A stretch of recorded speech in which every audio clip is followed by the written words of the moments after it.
Qui a dit que le filtre à air ne servait à rien? Voici un filtre à air extrêmement sale, qui n'a probablement jamais été changé de la vie du véhicule, qui est colmaté et qui est fini. Un filtre à air propre, le même, enfin pas tout à fait le même, mais il y a plein de différents modèles, mais on reconnaît les lamelles de filtration ici. Donc le filtre à air sert à quoi? Tout simplement à épurer l'air, parce que l'air qui doit rentrer dans le moteur doit être dépourvu de poussière. Les poussières sont abrasives et accélèrent l'usure du haut moteur. Le filtre à air se trouve dans un boîtier en plastique, accessible de différentes manières. Il peut y avoir des agrafes, des vis, des boulons, toutes sortes. Et il est situé souvent au-dessus du moteur. Il est relié avec des tuyauteries d'air.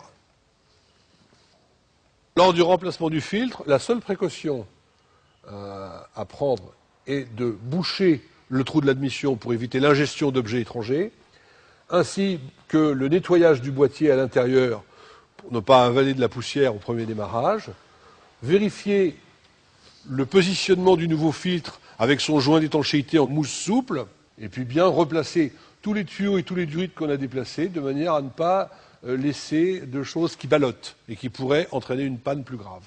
Le remplacement du filtre se fait à peu près tous les 20 000 km. On peut détecter cependant un filtre à air particulièrement encrassé sur un véhicule ancien par les fumées noires à l'échappement et par la surconsommation. Sur un véhicule moderne, il y a une correction automatique, donc c'est beaucoup plus difficile. Et ça, c'est sans y regarder. Si on ouvre le boîtier pour regarder, là, la différence est évidente. Un filtre à air sale accélère aussi l'usure des bougies. Pour retrouver la souplesse du moteur et réduire la consommation de carburant, pensez à changer les bougies en même temps, surtout si le filtre est sévèrement encrassé.